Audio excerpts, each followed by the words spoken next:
Hallelujah. Kama yebazibwe. Banirizaako nnyo n'amakya g'olwaleero mu kiseera kyaffe ekyokusaba. You are almost welcome. Mukama abawe nnyo nnyini ddala omukisa. Oyo abakuumye nga muli balamu. Oyo akukuumye n'akuyisa mu kiro nga ssekinnoomu n'akikuyisaamu ng'oli mulamu. Erinnya lye liweebwe ekitiibwa era ligulumizibwe. Twebaza nnyo Mukama ku lw'ekirabo eky'obulamu. Twebaza nnyo Mukama ku lw'ekirabo eky'obulokozi. Ku lw'ekirabo eky'obulokozi.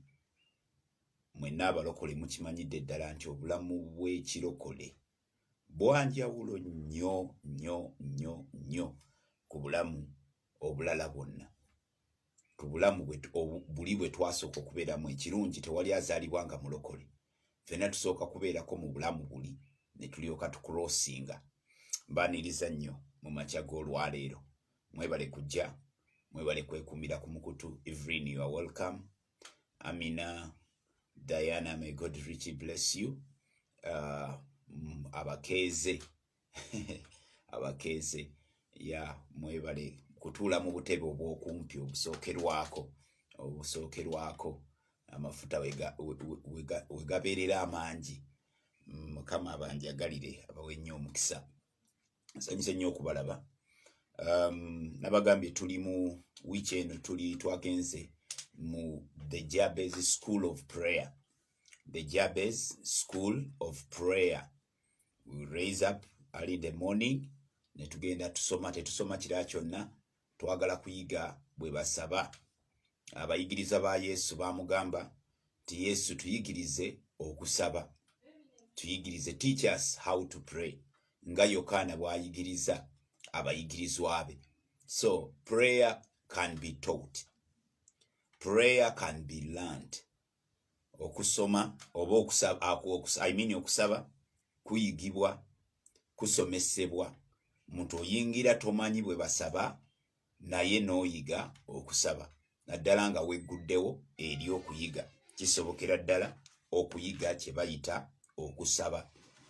N'oyiga bwe basaba. N'oyiga bwe boogera ne Katonda. So si bwe basabiriza naye n'oyiga bwe boogera ne Katonda. Mukama yeebazibwe nnyo. So buli lw'oyiga lwe boogera ne Katonda ate obulamu tebusigala kyekimu. So nga tukifudde kya lutentezi ne tubeerangawo buli ku makya ne tubeerangawo. Mukama ajja tukola bulungi.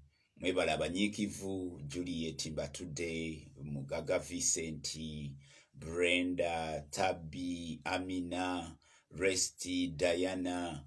Mwebale kubeera nti mwekuumira ku mukutu. Abatukyalirako ba Kenneth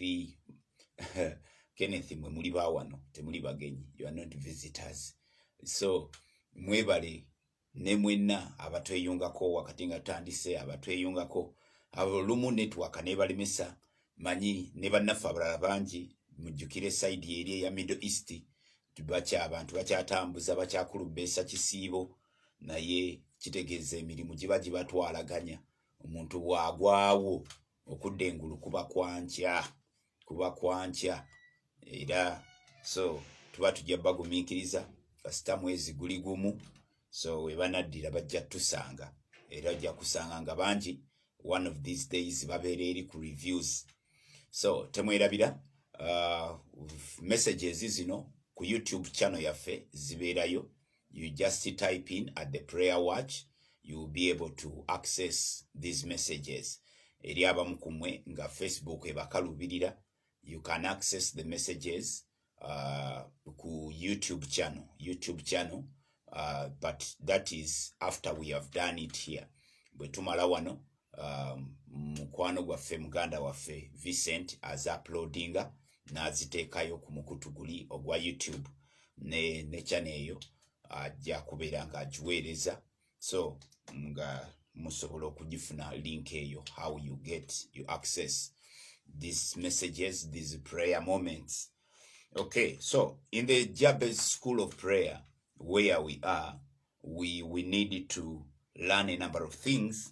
How Jabez prayed, engeri gye yasabamu, n'akyusa obulamu bwe. Okusaba kwe yasaba ne kukyusa obulamu bwe. Era ngamba bwe nti Yabezi yekka si yali asoose okubeera nga yatuumibwa erinnya eritegeeza obuyinike, yatuumibwa erinnya eritali ddungi. Naye waliwo n'abalala bangi abajja batuumibwa amannya bwe gatyo naye ne batabaako kye bakola andi ne balivinga obulamu obufaanagana erinnya lyabwe.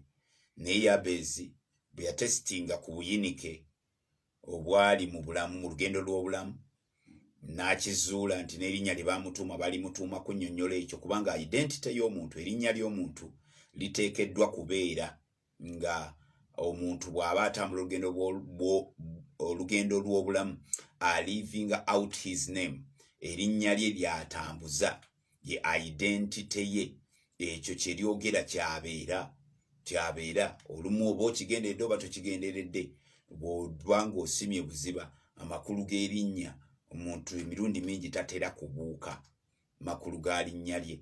Naye abasajja bakyusa ebintu kasita batuuka mu realm we bikyukira. One of the greatest places where things change, where destinies change, is a place of prayer. Greatest place where destinies are given new directions. Oyagala amagenda g'obulamu gakyuke, oyagala ebintu bikwate ekkubo eddala, you go and access a realm called a realm of prayer. A realm of prayer. So bwe tugituukamu awo we tudefiningira, tusobola okudefiningirawo ebintu ebirala bingi. Realm eyo bwe tugituukamu we wabeera Katonda waaweera omuntu mandate to express his will, to exercise the will power of man. Katonda atuwa mandate to declare things and they are. Katonda atuwa mandate okubeera nti ebigambo bye twogedde abikwata n'abinyweza. That is in the realm of prayer. So mbadde mbagamba nti Yabezi yasaba n'akyusa obulamu bwe. Naye kamu ke njagadde onootinge today, to all of you that are in class today, in this new school you have just joined, mbadde njagadde okubalagako omuvubuka omulala eyatuumibwa erinnya ye n'atafaayo, n'atalifaako, teyeefiirayo. Mu kitabo kye ky'omumirembe, in the same book by the way, in the same book, Yabezi ali mu chapter 4 of 1 Chronicles verse 9, ekyomumirembe ekisooka essula nnyo olunyiriri lwa 9 oye Yabezi. And then when you come to chapter 7 of the book of 1 Chronicles, ekyomumirembe ekisooka essula ey'omusanvu, mu lunyiriri olwa 23 tusangawo omwana omulala gwe baatuuma erinnya ery'ebizibu, ery'emitawaana, naye n'atabaako kyakola, n'atambuza kintu kye.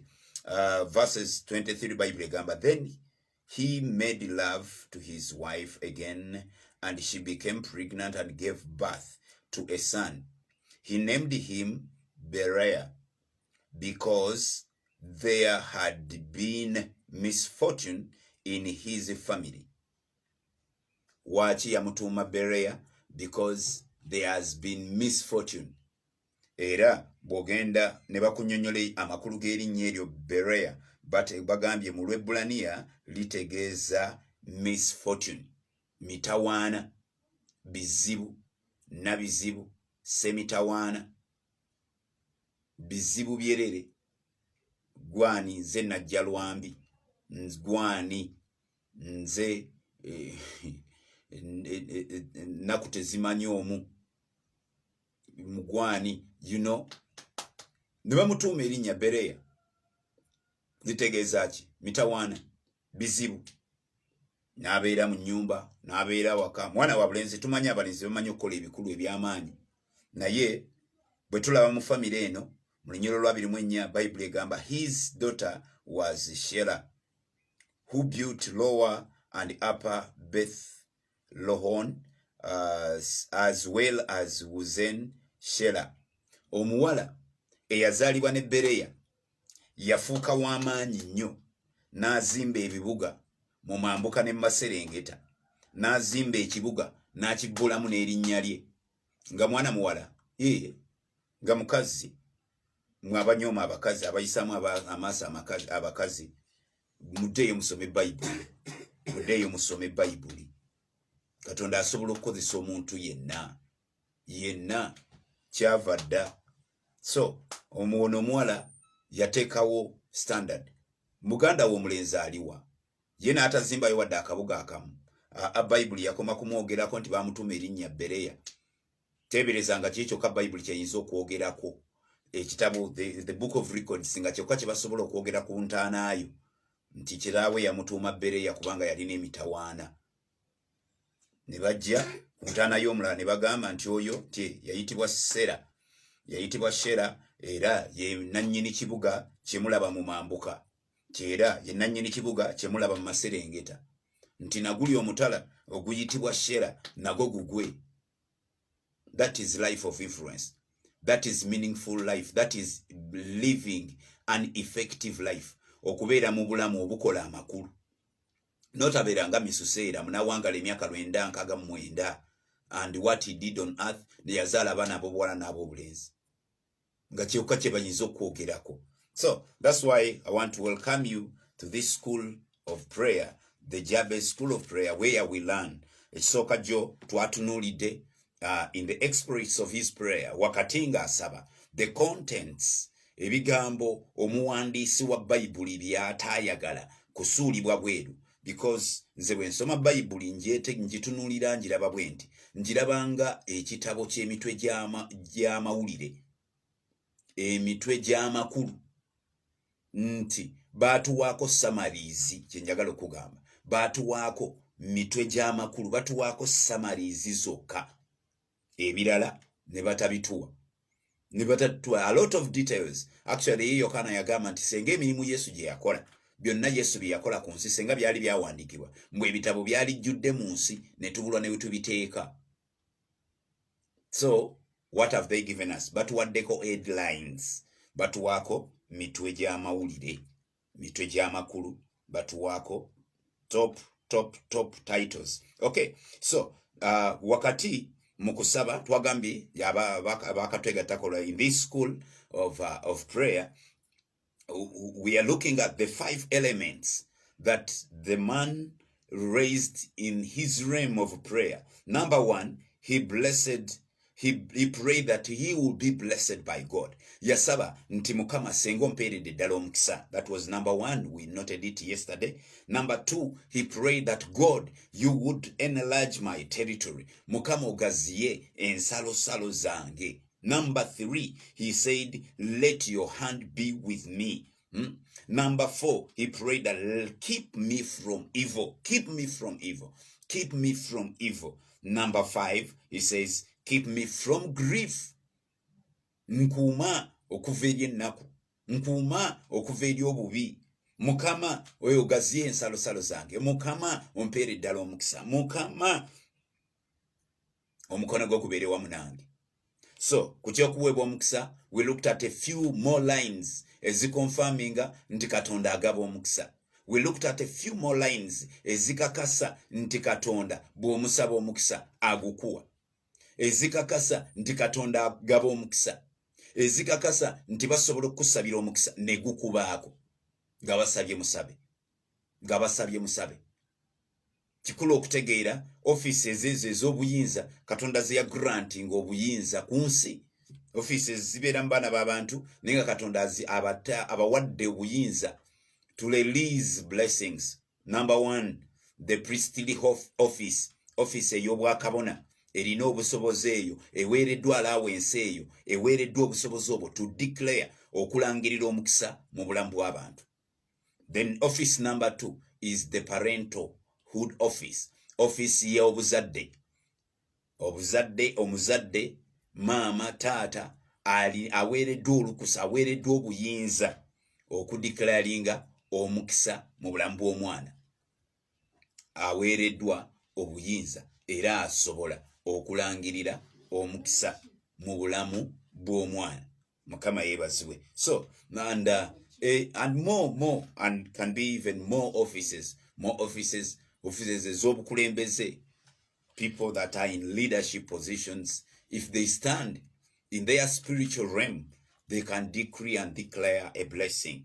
They can decree and declare a blessing. So today, I want us to look at this one element. I just want to give you a few lines such that in your free time, mubisera bya mwebye dembe, mubere nga muyita mu byawandikibwa bino, nga mumaze amasowani nga gamaze okubawuuba, nga mumaze okwetala eno n'eri, nga mumaze okola byonna okufunayo akaseera ate okuyita mu byawandikibwa bino. Lwaki mbawe ebyawandikibwa?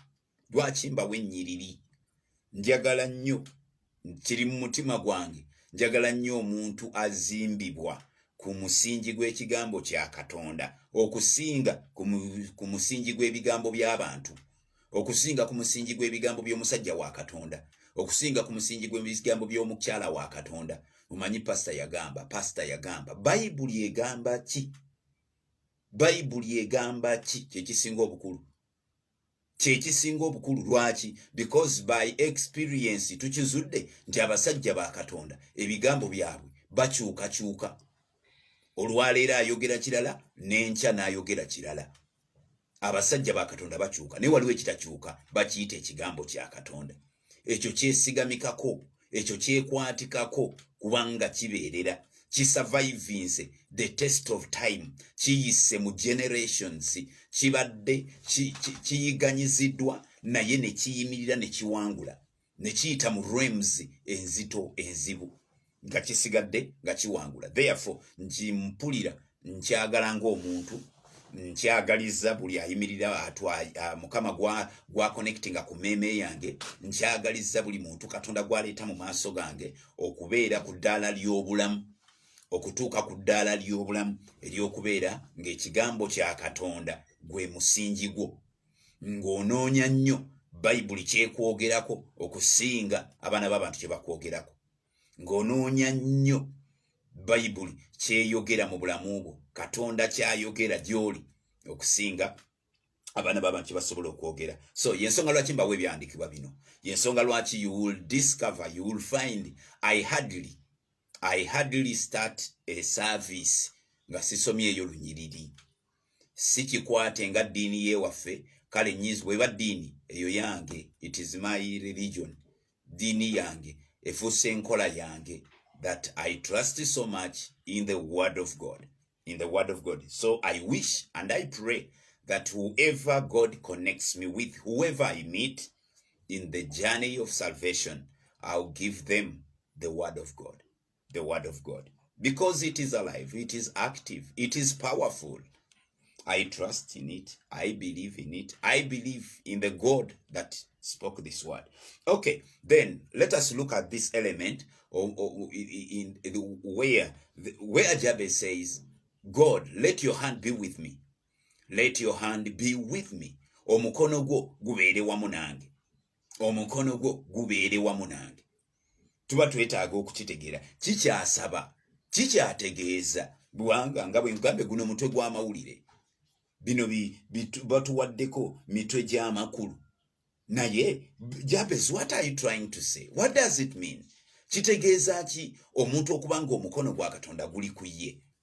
Era mu nnaku zaffe kye bayita omukono gwa Katonda kyeki?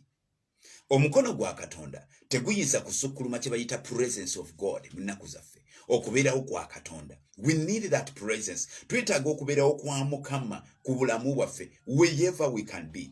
Wherever we can be. Then, in a deeper sense, for abali mu ndagaano empya, what does that mean? Ekyo kiba kitegeeza to have a deeper relationship with the Holy Spirit.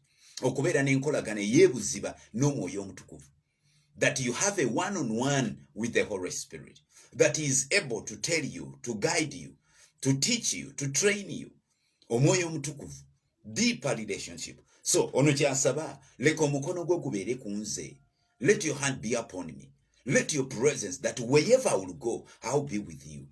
Yes, we believed on him and he has entered into us. Naye ekizibu kye tulina, we have not activated, we have not restarted, regenerated that relationship.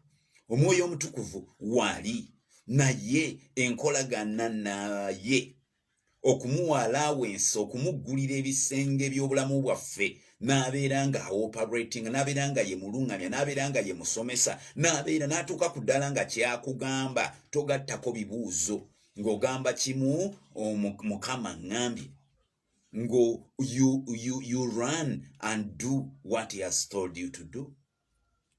Okay, so we are talking about the hand of the Lord being upon your life. Omukono gwa Katonda okubeera ku bulamu obwo. I will still go back to Genesis.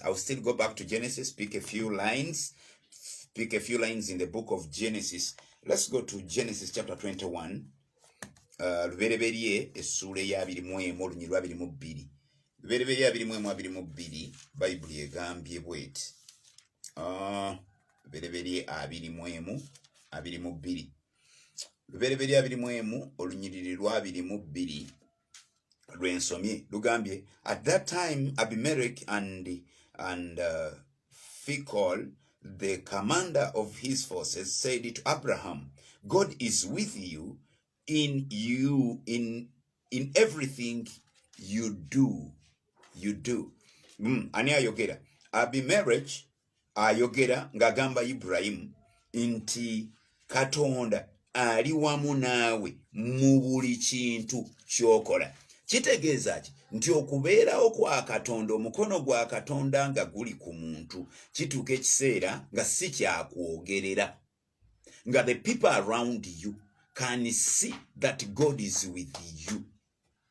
Gwe twebuuzeemu, Abimeleki yalaba ki ng'ate twogera ku Katonda atalabika? God is spirit, so he is not tangible, tetusobola mukwatako na mikono. Naye Abimeleki yalaba ki mu bulamu bwa Ibulayimu? Atuuka okugamba Ibulayimu nti Mukama Katonda ali wamu naawe mu buli kintu kyonna ky'okola. Olowooza yalaba ki? Teekawo by'olowooza. Golowooza yalaba ki? What prompted him? Kiki yalaba ekyamuprompting, ekyavuga omutima gwe okugamba nti naye ono tayinza kubeera Ibulayimu yekka. Gano tegayinza kuba magezi ga mwana wa muntu kyekyokka. Tulabyeko ab'amaanyi mu nsi, naye omusajja ono ateekeddwa okuba ng'aliko ekintu ekirala. There is an unseen force that is around him. There is an unseen power that is around him. Ono musajja batugambye, at that time Abimelech and Phicol, the commander of his forces, kabaka n'omuduumizi w'amagye, kabaka Abimelech n'omuduumizi w'amagye ge bayimiridde ne bagamba Ibulayimu, bano aboogera naye tebamanyi na Katonda. Tebamanyi Katonda. They are not Hebrews. No, they are not. They don't know. This God, the Almighty God, has not touched them, not visited them. They don't have a personal relationship with this God. Nti bali ku marketinga Katonda ono. They don't. Naye babano bavudde mu statement egambye, God is with you in everything you do. Katonda ali wamu naawe mu buli kyonna ky'okola otya? Mu buli kyonna ky'okola. So our important question today is, what did these people see? Kiki kye baalaba? Kiki kye baawulira? Kiki ekyali mu bulamu bwa Ibulayimu? Nti bannagwanga, abantu abatamanyi Katonda, people far off would see it and they would acknowledge that it is not the mightiness of a human being.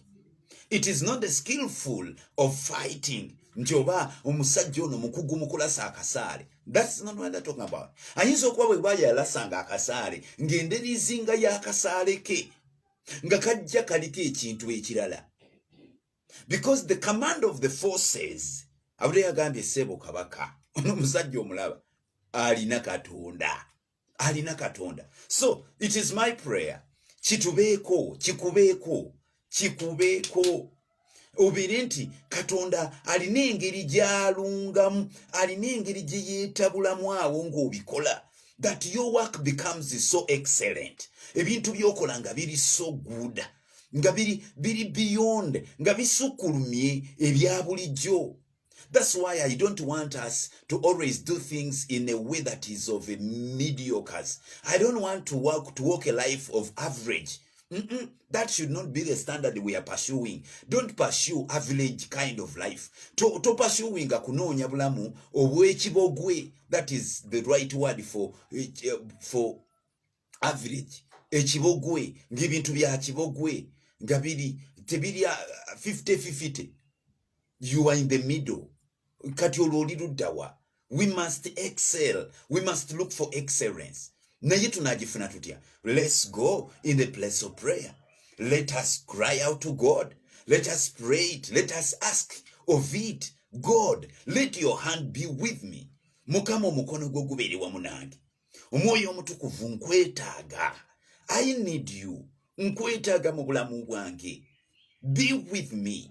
Njigiriza bwe batambula naawe. Njigiriza manyisa by'oyagala. Manyisa by'okyawa. Nyamba ntambule wamu naawe. Buli we nnaalaganga obeere kitundutundu ku bulamu bwange. So these guys kyewuunyisa. Lunyiro lwa 23 onofuna time you read it. Now swear to me here before God that you will not deal falsely with me or my children or my descendants. Swear to me and the country, swear to me that the country where you now reside as a foreigner, the same kindness that I have shown to you. Lwaki kabaka agudde ku bigere by'omusajja atali kabaka yeegayirira. Agudde ku bigere by'omusajja atali muduumizi w'amagye yeegayirira. God can. Bw'aba yali ne Ibrahimu asobola okubeera naawe. Asobola okubeera nange. So sagala tukome ku ddaala lya kubeera nti already ali wamu nange. Waliwo ebintu by'abamidiyookaazi ebyo. Already ali wamu nange anti nina omwoyo omutukuvu. Already ali wamu nange. But bw'aba ali wamu naawe, it must be made manifest. Kiteekeddwa okulabisibwa. Kiteekeddwa okufuuka kikutuuka ku realm nga kiri tangible. Then you ought to do that which can cause it come to that level. Ye Yabezi atugamba ekyamusobozesa okumuleeta mu realm Katonda wasobola okubeera made manifest mu bulamu bw'omuntu. It was prayer. Ye yakisaba. Leka omukono gwo gubeere wamu nange. Leka okubeerawo okwo kubeere kituntundu ku bulamu bwange. He asked of it. So nkuwa olunyiri olulala. Will time allow us? I don't know. Okay, let me just use a few, like 5 minutes, and then we'll be able to pray. Because in the school of prayer, it should not be a place where we just talk about prayer. It should be a place where we talk about prayer, but we go ahead and pray. Abantu banji have met very many preachers who love to preach about praying. But wait for them at a time of praying. They are good at inspiring others to pray. Naye nga bwe kituuka mu kusaba kwennyini nga tewabaawo kadde. Ng'ekyo kigaana. Ng'ekyo kirema. So, in the school, if it will be a school that goes through us, not a school that we go through, kubanga bibiri byanjawulo okuyita mu ssomero n'essomero kuyitamu. Essomero bwe likuyitamu likozinga impact, likozinga influence, imparting obulamu bwo. Tigumpi oyo yasoma naye teyayigirizibwa. Yagenda ku ssomero naye teyatendekebwa. You know, those two are different. Okuyita ku ssomero n'essomero kuyitamu. Bw'oyita ku ssomero osobola okufunayo okumanya. Naye essomero bwe likuyitamu wabeerawo impact. Wabeerawo okukomebwako. Wabeerawo ebintu by'okola abantu bagamba omusajja oyo muyivu. Omukazi oyo muyivu. Someone is listening. Yeah. Ono mmala wabaawa awuliriza. Verses 28, chapter 28 verse 15. Chapter 28, book of Genesis. Book of Genesis. Nagambe kakuzeeko the book of beginnings. To us that are living in the days after the laws of Moses, and we are living in the days of the operations of the grace, then we ought to understand the book of Genesis. It is the book before the law of Moses. The law of Moses. And as church, we need to separate the two, by the way. The law of Moses and the laws of God. Okay, we go. We have Genesis 28, verse 25. Genesis 28, verse 25. Bible yegambye bweti. 28, verse 25. Lubereberi 28, olunyiriri lwe lwa 25. Olunyiriri lwa 25, omuwandiisi atugambye bwati. Lubereberi, where are you? Lubereberi 28, si lwa 25 lwa 15. I beg your pardon. Olunyiriri lwa 15, lubereberi 28, 15. 15 luno lugambye, I am with you and will watch over you wherever you go, and I will bring you back to this land. I will not leave you until I have done what I have promised you. Ulile bigambe bizitowa. Susie, you can change that scripture. It is Genesis chapter 28, verses 15. Yeah, verses 15. Yes, Juliet, that is it. 28:15. 28:15. Okay, so atugambye atya? Atugambye ulire obuzito bw'ekigambo. Ulire ekigambo bwe kizitowa nga laddu. Nga kigamba, I am with you and will watch over you wherever you go, and I will bring you back to this land. I will not leave you until I have done what I have promised you. Aboluganda ekibuuzo kye nnina kiri wano. Katonda eyayogeranga ebigambo ebizitowa bwe biti takyaliyo. Is he the same God that we are believing? Is he the same God that we are following? Bwaba yomu, what haven't we done that could cause God to speak to us? Kyekirobedde Katonda okwogera naffe. Bayibuli egambye mu Isaaya 5:8 n'agamba 5:8 ng'agamba ti omukono gwa Mukama teguyimpawadde, mbu n'amatu ge tegamuggadde, mbu n'okuyinza n'atayinza. Kiki ekyo ekiremesezza? Kubanga omusajja wuuno ono boogera na Yakobo, Katonda nga yeeyama, Katonda nga ayogera ekigambo. And when God speaks, wano Katonda yakyeyamye. Luli ekyomukisa tukirabe nga abantu bakiraba. Wano tukiraba nga Katonda akyeyama. I will be with you. Nja kubeera wamu naawe. Nja kubeera wamu naawe. Na buli gyonna gy'onaagendanga, I will watch over you. Waliwo ebigambo ebimu bye mpuliranga omutima guyontowala okuwulira nga Katonda abyogera mu bulamu bwange. And when we reach a level where God can speak the same to our lives, then the Bible becomes a living book. Ekyo kye kifuula Bayibuli ekitabo ekiramu. Okuba nti byekyogera big translating from the Logos to Rhema. Kyetuyita Logos is the written word. What we call the Rhema is the timely, lively, proceeding word from the mouth of the Lord. Ekigambo ekyo ekyakaseera kiyinza okuba nga kiva mu Rhema, kiva mu Logos, and God speaks it to you. You hear it in your spirit. N'okiwulira mu mwoyo gwo, n'okiwulira munda mu ggwe. Kiba luba lunyiriri olubuuse mu biwandiike ne lutokotera mu ggwe. That's what we call Rhema. It is timely. Lusobola okujja okulabula, lusobola okujja okuteekateeka, lusobola okujja okutegeeza, okuluŋŋamya, okubaako kyakuyigiriza, okubaako kyakugamba. Okay. So, wano Mukama agambye, I'll be with you.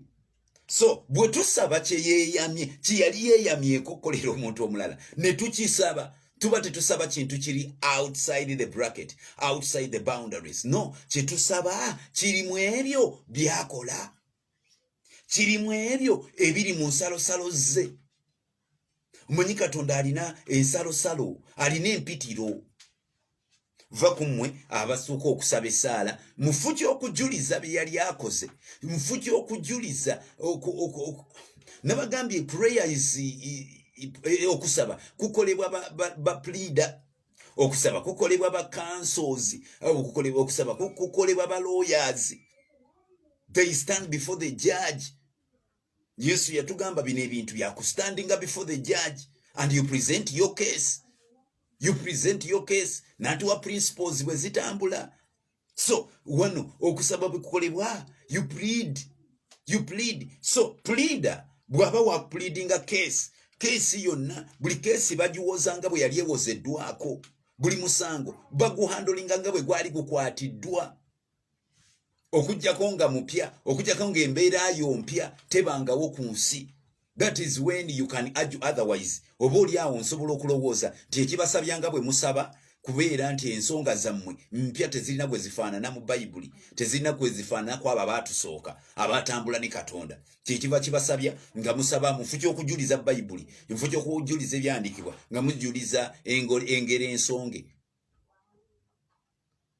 Mukama go wagamba kyawandiikibwa akwata empola atuuka wala. Kyawandiikibwa awa ekigamba nti akwata empola atuuka wala nga kiri mu Bayibuli. Mukama nkolera wagamba kyawandiikibwa kamukamu gwe muganda nga nange nfubye era nsonze nze neesonda nja kuweza omuganda. Kiri ludda wa tuwa olunyiriri olugamba kamukamu gwe muganda. Ayi Yesu nkwegayiridde. Era mmanyi ojja kunkolera. Kubanga sosolye bw'atafa atuuka ku lyengedde. Nange nja kutuuka. Sebu, nyabo. Ddayo osome ebyawandiikibwa. Katonda awulira kigambo kye. N'ebyo ebyasosolye bw'atafa atuuka ku lyengedde. Mukama wagamba akwata empola atuuka wala. Nange nja kutuuka. Yesu gwe wagamba. Edinda kigwe yafumita mukira. Naye nga nniize musajja nga nniize. Tonnalinda. Lwaki? Kubanga okyali gy'owoleza omisango gyo. Ebigambo byo tetubiwuliranga nako. Bw'eggulu teriwulirangako muntu asabanga ggwe. Teriwulirangako muntu alina bujulizi ku kusaba nga bufaanana obubwo. Therefore, come back. Let us get back to the word. Tuddeyo mu kigambo kya Katonda. Katonda awulira kigambo kye. Katonda bamukootingira mu bye yali akozeeko. Katonda bamukootingira mu bye yali ayogedde ebyali bivudde mu kamwa ke, kubanga agamba bw'ati, no word has ever proceeded from his mouth will ever return to him without completing the purpose to which it has been sent. Bwe kimanga kino ekigambo kyava mu kamwa ke nakyogera mu bulamu bwa Yakobo ng'amugamba ngenda kubeera wamu naawe. Then tusobola omugamba Mukama beera wamu nange. Be with me. Mukama nyamba obeere wamu nange. Ezo zibamala. Nyiriri zibamala. Kamba weru 35. Lubereberi 35 olwokusatu. Lubereberi 35 olunyiri olwokusatu tumalize n'olwo tusabe tugambye. Then Esau looked up and saw the woman and the children. Who are these with you? He asked. Jacob answered, they are the children God has graciously given your servant. So, Yakobo, Mukama yabeera wamu naye. Era atuuka ekiseera bwe yasinkana muganda we n'amugamba ebyo by'olaba byebyo Katonda byakoze atya. Katonda byampadde. Katonda bwe yabeera naye wakati gye yagenda ensi yali nzibu. Ensi yamukalubira. Obulamu bwamugumira. Naye Katonda ng'ali wamu naye. Katonda yali wamu naye. N'amutaasa agenda okutuuka okuddamu kusinkana muganda we nga alina ebitereke. So, mikwano, let us pray. Tusabe Katonda, tusabe ekigambo ekyo. Bw'aba yali akyogedde. N'ebigambo ebirala bingi ebyogera ku nsonga ya Katonda okubeera naye. Bw'osoma lubereberye n'osoma ku bulamu bwa Yusufu wonna bwe yatuuka bagaba because God was with him. Oba osanga tusobola ogamba buno bwe bujulizi Yabezi bwe yasoma n'agamba Katonda eyali naabo ajja kuba nange. Katonda eyayamba gundi ajja kunnyamba. bwe bujulizi era ogenda okulaba nti ebigambo by'asaba tebiri bweru wa bujulizi bwa kigambo kya Katonda. Asaba mukisa, asaba mukono gwa Katonda, asaba nsalosalo kugaziyizibwa, asaba kuwonyezebwa bulabe bw'omubi, asaba kuwonyezebwa nnaku. And those are life experiences. Bye bintu bye tusinkana mu bulamu. So I welcome you to the school. Katonda omuyinza w'ebintu byonna tukwebaza, tukuwa ekitiibwa, tukugulumiza n'enkya y'olwaleero Mukama. Obulamu bwaffe twongera obuteeka mu mikono gyo nga twongera okwesiga Mukama. Tusaba otuyigirize okusaba, omubeezi Omwoyo Omutukuvu nga tuzzeeyo mu byasooka. Bayibuli etugambye mu Yeremiya 6:16, muddeeyo mu makubo ag'olubereberye, muddeeyo muyimirire enguudo we zitandikira, munoonye ekkubo eddungi, munoonye ekkubo ettuufu, munoonye ekkubo ery'obutuukirivu, munoonye ekkubo eryali litambuliddwamu, mutambulire mu eryo. Mukama, mu makubo ago tukomyewo eri ekkubo ly'okusaba nga tutunuulidde owooluganda Yabeezi eyalikwata, eyalitambuliramu, eyaliyimiriramu era obulamu bwe ne bukyusibwa, eyaliyimiriramu era Bayibuli netujulira ng'egamba ti Katonda n'ayanukula essaala ye, Katonda n'amuwanga bwe yasaba. Omuyinza w'ebintu byonna, naffe kyetuva twewaayo gy'oli nga tuyaayaana, kyetuva tuwaayo gy'oli Mukama nga tusaba Ayi Katonda ow'eggye, omukono gwo gubeere ku bulamu bwaffe, okubeerawo okwo kibeere kitundutundu kya bulamu bwaffe gye tutambulira Mukama, gye tukolera Ayi Katonda. Omuyinza w'ebintu byonna, wakati nga tuweereza, nsaba okubeerawo okwo Mukama.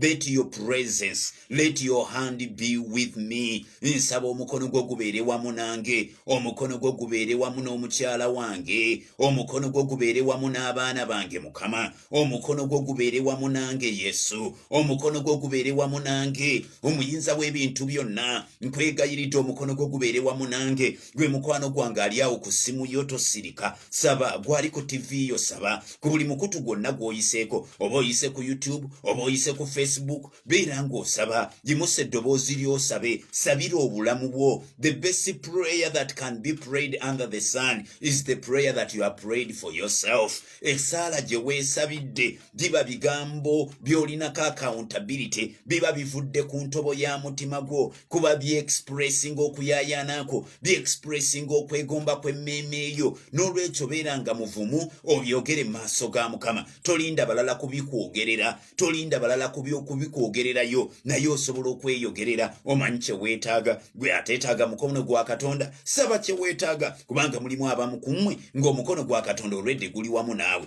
ng'okubeerawo kwa Katonda kulina obujulizi nga kwe tulabye mu bulamu bwa Ibulayimu, ng'abasajja bajulira nti naye Mukama ali wamu naawe. Katonda atajjulukuka, Katonda omuyinza w'ebintu byonna. Taata, tusaba ogolola omukono gwo eri emmeeme zaffe, ogolola omukono gwo eri obulamu bwaffe, eri amagenda gaffe. Ayi Katonda ow'eggye, obulamu bwaffe Mukama bukyusibwe, okutegeera kwaffe Mukama kukyusibwe. Ayi Katonda atajjulukuka, let your hand be with me. Nkwegayiridde Omwoyo Omutukuvu, nkwegayiridde omuyinza w'ebintu byonna, leka omukono gwo gubeere wamu nange, gye ntambulira, gye nkolera, gye mbeera. Ayi Katonda ow'ekisa, leka omukono gwo gubeere wamu nange, kubanga omukono gwo Yesu gwe gujja guleeta obukuumi, omukono gwo Kabaka w'abakabaka gwe gujja guleeta entiisa. Ayi omuyinza w'ebintu byonna, Baabimereki baalaba entiisa mu maaso ga Ibulayimu ne bagamba nti naye tutunudde, naye twetegerezza nga mu buli kyonna ky'okola Mukama ali wamu naawe. Katonda eyatonda eggulu n'ensi ali wamu naawe. Mukama nsaba Ayi Katonda ow'eggye, otranslating obulamu bwaffe, otransforming obulamu bwaffe butuuke ku ddaala nga bwe bujulizi Mukama, ensi bwe tulinako nga bwe bujulizi Mukama, abaneighbors bwe batulinako nga bwe bujulizi Mukama, betukola nabo bwe batulinako nga bwe bujulizi Mukama, abantu abatakumanyi, abantu abatamanyi Katonda nga bwe bujulizi bwe balina nti naye omuwala oyo okuva lwe yayingira mu nnyumba yaffe, Katonda abadde naffe,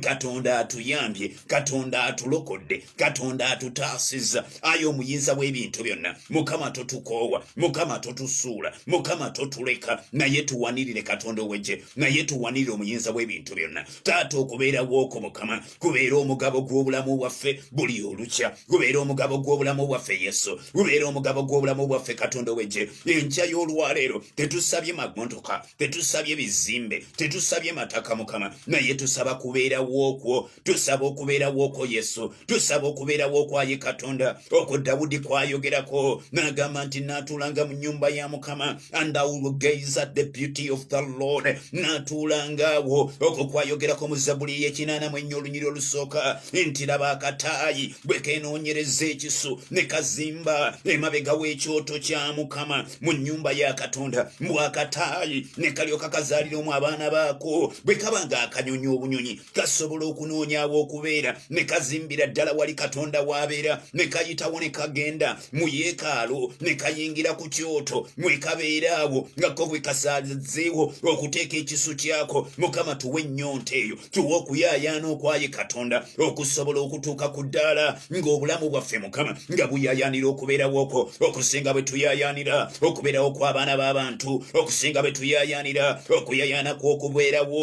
okw'aba boyfriend okw'aba girlfriend mukama okw'abakyala ayi katonda okw'abaana baffe katonda wegye okwa mikwano gyaffe okw'abasumba baffe okw'abazadde baffe ayi omuyinza w'ebintu byonna beera wamu naffe katonda wegye gwe katonda eyali ne yusufu wakati ng'atambula wakati ng'ayita mu malungu wakati ng'atambula olugendo omuyinza w'ebintu byonna nsabye obeere wamu naffe nsabye obeere wamu nange mukama nsabye obeere wamu nange ayi katonda mu lugendo n'olw'obulokozi beera wamu nange mukama mu lugendo n'olw'obulokozi mu lugendo n'olw'okuweereza beera wamu nange ayi katonda wegye nga tutambula olugendo lw'oku nsi nkwegayiridde omwoyo omutukuvu nkwegayiridde omwoyo wa katonda mukama beera wamu nange beera wamu n'emmeme yange beera wamu n'obulamu bwange mukama beera wamu katonda w'ekisa beera wamu nange nkwegayiridde nkowola ekisa ekiva gy'oli nkowola omukono gwa mukama nkowola engalo yayi katonda nkowola omukono gwayi katonda ku bulamu bwange ku magenda gange mukama ku byonna byenkola katonda wegye leka kimbeeko ekyo ekyali ku bulamu bwa Ibulayimu leka kibeere ku mukazi oyo asaba leka kibeere ku musajja oyo asaba ayi katonda wegye nga buli kyonna kyakola nga kirimu okweyoleka kwa katonda nga buli kyonna kyakola nga kirimu okulabika kwa katonda nga kirimu manifestation ya katonda nkwegayiridde omwoyo omutukuvu osobola okukikola eyali akikola mu nnaku luli okyakikola n'olwaleero omuyinza w'ebintu byonna mukama tusaba kubeerawo okwo tusaba okubeerawo okwo omwoyo wa mukama tusaba okubeerawo okwo okwannamaddala tusaba ayo omuyinza w'ebintu byonna tuyigirize okuwulira eddoboozi lyo tuyigirize okutambula naawe mukama omwoyo wa mukama tukwegayiridde ssebo tukwegayidde enkya y'olwaleero obulamu bwaffe tubuta gy'oli emmeme zaffe tuzita gy'oli nga tusaba beera wamu nange mukama beera wamu nange yesu beera wamu n'ennyumba yange mukama beera wamu n'abaana bange yesu beera wamu n'omukyala wange mukama beera wamu kabaka w'abakabaka n'abooluganda mu kristo beera wamu n'ekkanisa yi katonda wamu n'obuweereza yi katonda wegye okubeerawo okwo mukama gemaanyi agatuwanguza okubeerawo okwo mukama gemaanyi agatulokola gemaanyi agatutaasa wakati mu mitego emingi wakati mu bizibu ebingi wakati mu mitawaana emingi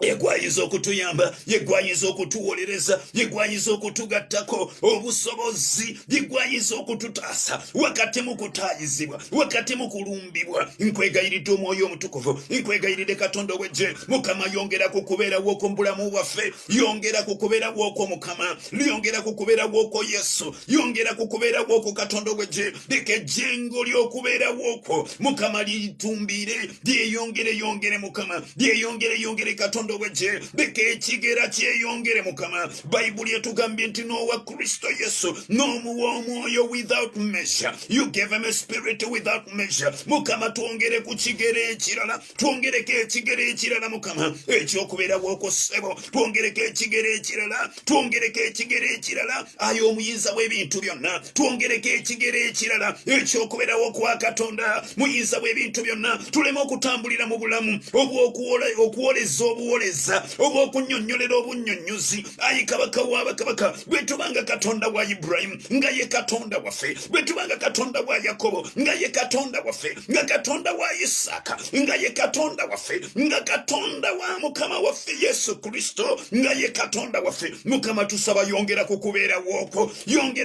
woko Mukama mu ofiisi gye tukolera entalo ze tutambuliramu abamu batambula mu malogo abatambulira abakolera mu butale nga balina ebikukufa balina be bamegana nabo abalala birabye mu ntiisa ez'ebirooto katonda w'eggye Mukama okubeera woko kunaafuuka amaanyi agalizisitinga emizimu agalizisitinga amalogo agalizisitinga omulabe bwafumba omulabe bwateekateeka Mukama yongera kukubeera woko mu bulamu bw'omukazi oyo ekirwadde ekyo kinaawona yongera kukubeera woko Mukama mu bulamu bw'omusajja oyo emirimu gye ginaatereera Mukama yongera kukubeera woko katonda w'eggye amaka ago ganaatereera nkwegayiridde omwoyo omutukuvu enkya y'olwaliro tusabaayi katonda omulamu tusabaayi omuyinza w'ebintu byonna nga tetusaba kirala kyonna okujjako okubeera woko mu bulamu bwaffe Mukama mu nnyumba zaffe ayi katonda mu maka gaffe katonda w'eggye mu maganda gaffe Yesu mu magenda gaffe ayi katonda omulamu okubeera woko kwe twetaaga okubeera woko kwe tuyayanira okubeera woko katonda w'eggye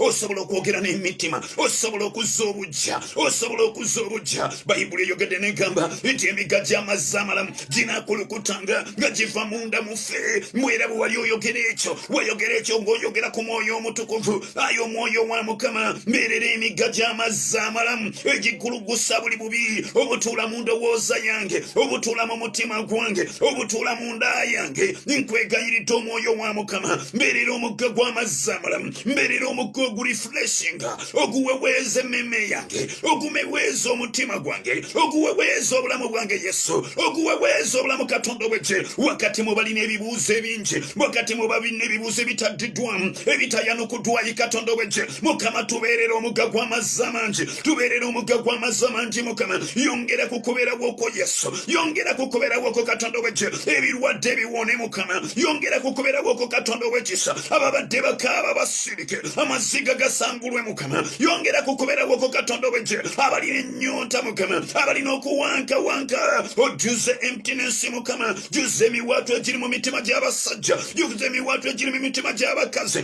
nga balina okuyaayana nga balina okuwejjawejja Mukama nga bakoze passwords ez'obulamu naye ne bibalema okukwatako naye ne bibalema okutuukako nkwegayidde katonda w'eggye atabwerayi kabaka w'abakabaka beera ekyokulya Mukama ekikussa buli mmeme diringa n'ennyonta y'emitima Mukama ayo omuyinza bw'ebintu byonna omwoyo wa Mukama tusaba okubeera woko wakati mu kanisa wakati ku kituuti wakati mu buweereza wakati mu mirimu gye tukola Mukama katonda w'eggye abali mu marketplaces abali mu offices Mukama abali mu butale abali mu maduuka bateeka mu mikono gyo abali mu zifactory okubeera woko Mukama wekuba kubeetooloola wekuba kubalokola wekuba kubataasa eri obulabe bw'omubi wekuba kubataasa omuyinza bw'ebintu byonna buli mu okufunira accident wakati mu makubo buli mu okufunira accident wakati mu binaabiro mu linnya erya Yesu leka okubeera woko Mukama kujjulule buli nteesa z'emagombe leka okubeera woko Mukama kujjulule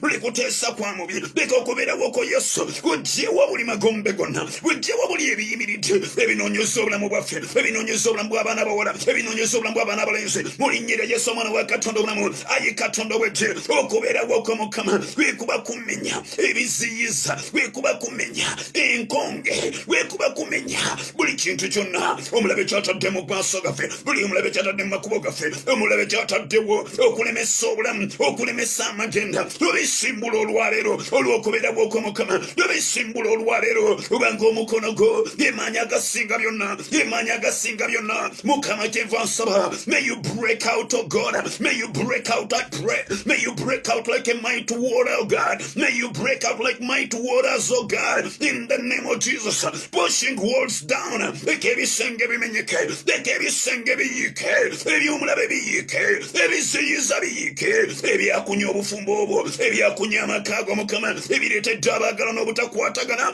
obyambula obuyinza n'obufuzi nosaba okubeera woko Mukama leka ku kumamire mu nnyumba eyo, leka kumamire mu baana bo, leka kumamire mu bulamu bw'omukazi oyo awabadde oluyumbo, awabadde olutalo, awabadde tamoyo Mukama, awabadde okutabulwa. Let your presence occupy, let your presence occupy, let your presence occupy that office, let your presence occupy that house, let your presence occupy Mukama mu linnya lya Yesu. Leka okubeera bw'oko ssebo, leka okubeera bw'oko Mukama, leka okubeera bw'oko Katonda w'eggye, ubeere kwabuliwo mu nnyumba eyo Katonda wange, mu kibuga ekyo Katonda w'eggye, leka okubeera bw'oko Mukama mu mirimu egyo Katonda w'ekisa. Bikatonda bivunname, bikatonda bivunname, oyogedde mu ky'omumirembe nti ebikatonda ebirala byonna, bikatonda by'amawanga byonna bibumbe mu maaso go, byonna bifaananyi. Ayi Katonda w'eggye, gyenvudde nsaba, gyenvudde nkwegayirira, leka okubeera bw'oko Mukama, webeerenga wamu naffe Katonda w'eggye. Tunaayingiranga mu bibuga omuli ebifaananyi, omuli bikatonda ebirala binavunnamanga Mukama, binamenyekamenyekanga, binavanga mu kkubo lyaffe mu linnya lya Yesu Mwanatondolamu. Leka okubeera bw'oko Katonda w'eggye,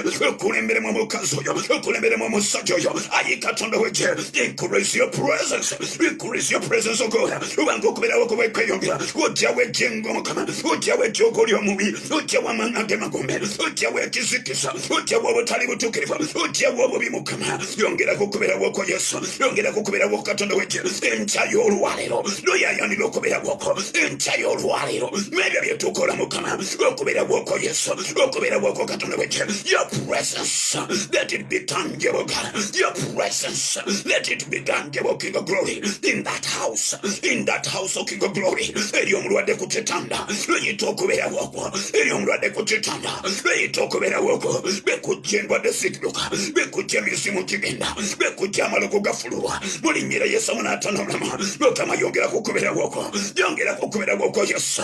Lw'olokola owonye Katonda w'eggye, otoloosa oyo abwambiddwa, otoloosa oyo akwatiddwa mu linnya lya Yesu Mwanatondolamu. Ikwegayide Katonda w'eggye, ikwegayide omuyiza w'ebintu byonna. Let your presence overtake us, let your presence overtake us, let your presence overtake us, oh God. Let your presence, oh King of Glory, let your presence be tangible in our lives, oh King of Glory, in our lives, oh King of Majesty. Let your presence be real, let your presence be real in whatsoever we do, wherever the church will go, wherever the saints will stand.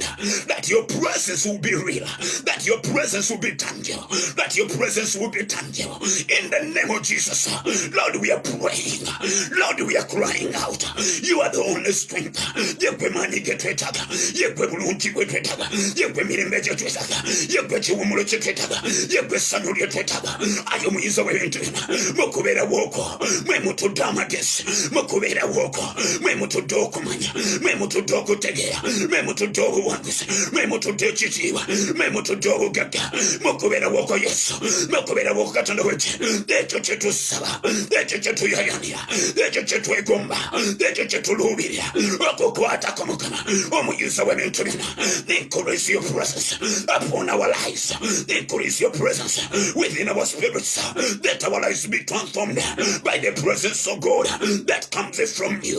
Ayi Katonda w'eggye, wabeera okubeera bw'oko wekubeera, wabeera okubeera bw'oko wekubeera, wabeera okubeera bw'oko wekubeera. Ayi omuyiza w'ebintu byonna, buli ekibadde kyafa kinaafuna obulamu, buli ekibadde kyafa mu kifuuna obulamu, buli ekibadde kyafa mu bulamu bwaffe, obuweereza obubadde bwafa, ennyunjuguzi zibadde zafa, obulamu bwobadde bwaddiira, obulamu obadde bulemereddwa, obulamu obadde bulemereddwa. Awabadde okufa wanajjawo obulamu, wabeerebwa okuzuukira mu linnya lya Yesu. Dokobola maanyi Ayi Katonda w'eggye, maanyi g'okubeera bw'oko Yesu. Bayibuli eyogera n'egamba nti Kristo bwe yali mu ntaana kyatwala omwoyo omutukuvu okumuzuukiza okuva mu bafu, omwoyo wa Mukama gw'otyolejja n'obulamu, oleeta obulamu awatali bulamu, ozuukiza n'oleeta obulamu, wotoola obulamu wakati mu kufa, loola obulamu wakati mu kufa, mu bulamu bw'emmemme y'omusajja oyo, mu bulamu bw'omukazi oyo Ayi Katonda, wakati mu nnyumba ey'Omukama. Babadde bawanise, babadde babivuddeko, babadde bakitadde, babagamba tewali njawulo, babagamba tetulina kyakukola. Naye Katonda w'eggye, enkya y'olwaleero losaba okubeera bw'oko, losaba okubeera bw'oko. Leka kumenyemenye n'emikono gw'omubi, Bayibuli eyogera negamba nti olunaku lumu bebakwata sanduuka y'endagaano ne bagitwala mu ssabo lya Dagoni. Ayi Katonda w'eggye, Dagoni n'amenyekamenyeka, Dagoni n'avaako emikono, Dagoni n'avaako emitwe. Ayi Katonda w'eggye, leka bwe kiba kibeera waliwo bidagoni ebimenyeka, bidagoni ebyabalogo, bidagoni ebyabasanyusa, amajini mu linnya lya Yesu Omwana wa Katonda omunamu bimenyeke mu linnya lya Yesu, bimenyeke nkyayo olwaliro lw'obyambula obuyinza n'obufuzi bye bateeka ku nnyumba eyo yabagiziyiza okugwa nga be bateeka mu kifo ekyo babaziyuza abantu obutazimbawo mu linnya lya Yesu Omwana wa Katonda omunamu lw'obiragira okumenyekamenyeka olw'okubeera bwoko Yesu, olw'okubeera bwoko Katonda w'eggye bye bateeka ku mulawaalo oyo bye babadde banonoosa bye badde bakuwulira erinnya lye bye badde bakuwulira amagenda ge mu linnya lya Yesu Omwana wa Katonda omunamu we destroy every schemes of the devil. We destroy every working of the enemy. Ebitudde mu nsi y'omwoyo, ebitudde nga birwana n'obulamu, ebitudde nga birwana n'amagenda. Mu linnya lya Yesu Omwana wa Katonda omunamu lwangiridde amaanyi ag'okuteeba, amaanyi ag'okusomola. Mu linnya lya Yesu Omwana wa Katonda omunamu obwengula bweggule olw'okubeera bw'oko Katonda w'eggye. Bayibuli egambye otambula, otambulira ku kire, ogambye otambula n'oyita wakati mu muliro, otambula Yesu n'oyita wakati mu mbuyaga. Ayo omuyiza w'ebintu byonna let your hand be upon us. Let your hand be upon our lives. Let your hand be upon us, oh God. Let your hand be upon us, oh Jesus. And whatsoever we shall do, let your presence go with us. Let your presence go with us. Even as we travel, even as we move places, let your presence go with us, oh Lord. Let your presence go with us. Let your presence go with us. Let your presence go with us, O Lord. We surrender to you. We surrender to you, King of Glory. Mweye bituyitiriddeko Mukama. Mweye ebyentiisa nga bwe twemagamaga tetulaba kyakodamu. Let your presence go ahead of us. Let your presence go ahead of that woman. Let your presence go ahead of every watcher, oh God. In the name of Jesus, we bless you. We thank you, oh God. Nakwebaziza omwoyo omutukuvu. Webale omwoyo wa Mukama. Webale ku lw'obulungi bwo, webale ku lw'ekisa kyo mu linnya lya Yesu Omwana wa Katonda omulamu tusabire n'okwebaza. Amen. May God bless you. Mukama abanjagalire abawe ennyonyi ddala omukisa. May God bless you so much. Webale kubeerawo. Mukama abawe nnyo omukisa. Abakyeyongerayo. Let us pray and pray and pray. And God will change our lives. Will change the lives of all that will follow us. Bonna abalitugoberera obulamu bwabwe bulibeera bulamu bwa njawulo kubanga twayimiriranga mu maaso ga Mukama, kubanga twayimiriranga awo Katonda w'akolera. Mukama abawe omukisa, Mukama abakole bulungi mu Kristo Yesu. God bless you. Bye. Bye. Finish. That's all, guys.